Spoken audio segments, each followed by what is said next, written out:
Good morning, good afternoon, or good night, and welcome to Command Power, the show in which we discuss all things Magic the Gathering with a focus on Commander. And today we have a brand new deck for you, but before that, just a quick reminder to please click like and subscribe if you enjoyed my videos. We're well on our way to 1 million subscribers and every single click counts. And today we're going to be talking about Roxanne, Starfall Savant. For 3 colorless, 1 red and 1 green, she's a legendary creature, cat druid, 4/3, with whenever Roxanne, Starfall Savant enters the battlefield or attacks, create a tapped colorless artifact token named Meteorite with, when Meteorite enters the battlefield, it deals 2 damage to any target, and tap, add 1 mana of any color. And whenever you tap an artifact token for mana, add 1 mana of any type that artifact token produced. So this is a really sweet commander that has amazing art and provides a really nice amount of value and ramp in these colors, whilst not just being the usual massive statted Gruul beefsteak that wants you to play really fat creatures, although we are going to be playing a lot of expensive spells in this deck for sure. She reminds me a bit of Svella, Ice Shaper, in that she was going to give you artifact tokens that tap for mana and can provide a repeatable value by giving you ramp that sticks around. As long as she's alive as well, all artifact tokens that tap for mana are going to tap for an extra mana, so that's incredibly solid, and that's one of the ways we're going to build around her a little bit. Now, the obvious way is to go treasures. I thought that was a little bit boring, so I didn't really include that many ways to go with treasures, and instead I've been focusing a little bit on mana sinks and power stones. That seems kind of cool because you can keep the power stones around, and it means that you can get a lot of use out of your meteorites. So without further ado, let's get started, and we're starting off with Apex Devastator. This is one of the best ways to pay off all of the massive amounts of mana we're going to be making. It is 10 mana, but you get an amazing amount of value off of this. Obelisk Engineers is one of those cards that's going to make Power Stone tokens. It's a little bit underpowered in general, but giving Trample and Haste is a nice extra option to have, as well as the Power Stone one, which is going to be the main one. You might even occasionally be able to pick off a Birds of Paradise or something with the first ability. Artisan of Kozilek is incredibly good as a late game payoff. It gets to reanimate one of our creatures, which might be something really massive. Beast Whisperer is there to draw us cards. It's very cheap at the moment thanks to being reprinted in the recent precon, so it's a good time to pick it up. Desolation Twin is pretty funny as a big dumb finisher. You're getting 20 power for 10 mana, which is hilarious. Itali Primal Conqueror is another great top end card that's going to provide a ton of fun value. We also have a couple of cards that synergize with the ETB, so that's nice. Goblin and Archomancer is going to reduce the cost of most cards in our deck, which is really good. Gwenna Eyes of Gaia is going to work so nicely because we have quite a few expensive creatures in this deck, so we should be able to get a lot of counters on her. Hedron Detonator, Ingenious Artillerist, and Reckless Fireweaver are all cards that are going to deal damage when an artifact enters the battlefield, which is conveniently what our commander does. Hedron Detonator only hits one opponent, but it does have the advantage of giving us a way to turn our artifacts into card advantage. Karlach Fury of Avernus is not only an excellent card in general, but it just works so well with Roxanne because giving her first strike and then getting to attack with her again, thus getting an extra meteorite, is just really good. Kodama of the East Tree can provide some nice repeatable value, and if we have lands in hand, we can put them into play whenever our meteorite comes onto the battlefield. Kogla and Yadoro is a card that's been growing on me a lot lately because of the discard ability. That's actually very nice, being able to have that flexibility to either destroy an enchantment or artifact and draw a card, even if it is a little bit overcosted, or just play this huge creature that takes something down on ETB. This card is just never bad. Kogla the Titan Ape is another card I absolutely love. There's so much value attached to this guy. It's so hard for you not to get at least a 2-for-1 with this, and often a 3 or 4-for-1. It's just really good. Magda from the new set works really well with the meteorites we're creating because they all target, so that means that we can get a treasure guaranteed every turn, which is then going to benefit from Roxanne's extra mana ability. Professional Facebreaker is one of the few treasure cards we are running. It's too good not to run in this kind of strategy. It just works very well with our commander. Quicksmith Genius is a card that I've always liked a lot, and it's going to be very good when we're making all of these meteorites because we can loot every time we do that, which gives us very nice card selection. Roaming Throne works really well with what our commander is trying to do by giving us an extra meteorite every time it attacks. Sarinth Great Worm is a mythic that hasn't really seen any play at all, really, but it's really good in this deck because all the power stones we're going to get are going to tap for double mana, which is nice. Sarinth Steelseeker gives us something very similar to an Explore effect whenever an artifact enters the battlefield. That's great. Silverback Elder provides a nice little bit of removal, which can also sometimes be ramp or life gain if we needed to. Svella Ice Shaper is very good in a Roxanne deck, and Roxanne is probably very good in a Svella deck deck too, so they're both doing very similar things, so it made sense to include her in the deck. If you think Wormlet is adorable and is going to gain us quite a bit of life in this deck, it's also going to grow little by little, which is nice. Thran Spider is a card that I really like in my artifact decks. Now this deck doesn't really run that many artifacts, but we still want the power tokens for all of our mana sinks, and we are going to run enough artifacts that we should occasionally hit with that ability if we don't have anything else to do with our mana. And Wolfcart of Icewind Dale is really good with our commander. We're going to get 2 meteorites when she attacks, which is huge. Moving on to sorceries, we're running Seize the Day because it's going to work well by giving our commander an extra combat step. We only really care about attacking with her, so this is just perfect. Thunderous Debut is an incredibly fun card that works so well in this deck. It's going to be really expensive, but we have a ton of mana thanks to our commander, and the bargain cost is easily achieved with all of the tokens we're making, so we're just going to get to look at the top 20 cards of our library and put 2 massive creatures into play, hopefully, which is insanely good. For instance, I wanted to highlight Comet Storm. This can be a great way to finish the game in this deck with all of the mana generation we have. We can just dump a bunch of it and go straight to our opponent's face. Demand Answers is very good because we have a lot of tokens to sacrifice, which means that it's always going to draw us 2 cards without having to discard. Great Train Heist is great if we can sink enough mana into it, and we're certainly going to have a lot of mana to sink in this deck.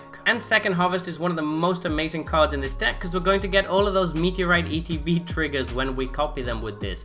That can mean that sometimes we can just win the game out of nowhere if we have something like a damage doubler in play and Second Harvest like 10 meteorites. Moving on to artifacts, we have Agility Bobblehead. This can be very good by giving haste to one of our creatures and making it very difficult to block. It works very nicely with our commander. Conjurer's Closet is there to get us an extra meteorite at the end of our end step. Key to the City makes sure that Roxanne can get through without dying, which is always nice. Lightning Greaves and Swiftfoot Boots give her haste and make sure that she can't be targeted by removal. Panharmonicon is really good because it's going to double all of our ETB triggers, particularly those from Roxanne, giving us an extra meteorite. And the Mana Rig is pretty interesting in this deck. We don't have that many multicolored spells, but again, we want it mostly for the mana sink, which is a very good one, and we can still get power stones off of casting our commander or our other 8 or 9 multicolor spells. Moving on to enchantments, we have City on Fire. This is a very powerful effect in the deck if we get it down fairly early, because then our meteorites are going to be dealing 6 damage each, which means that they can take care of most creatures on the board and then go face when we don't need to remove the board anymore. Greater Good is going to be very good with all the expensive creatures we're running. We can sacrifice them to draw a bunch of cards. Parallel Lives is going to double up all of our meteorites, which is really solid. The Brothers War does everything this deck could possibly want. It's going to buy us time, it's going to make Power Stone tokens, and then it's going to deal a bunch of damage equal to the number of artifacts we control. Finally, Visions of Phyrexia gives us some nice pseudo card advantage whilst also providing us some Power Stone tokens. Moving on to lands, we have Bonders, Enclave, and War Room. These are just cards that we can sink some mana into when we want to draw extra cards, and since we want mana sinks in the deck, they're very nice. Hall of Taxin is yet another mana sink that works even better because it's going to make a Power Stone token. Kessig Wolfrun is a mana sink that allows us to make a creature incredibly dangerous. Mosswork Bridge should be fairly easy to turn on with all of the big creatures we've got in the deck. And Rogue's Passage can make sure that our commander doesn't die during combat. So there you have it. That has been my Roxanne Starfall Savant deck tech. I'm actually quite looking forward to this one, and she's super cute. So I really want to get my hands on the cards so I can start jamming this deck. But what do you think? Are there any cards you think I missed? Any things you think I shouldn't have included? Let me know in the comment section below. I always make sure to read all of your comments. And if you enjoyed this video, don't forget to click like or subscribe.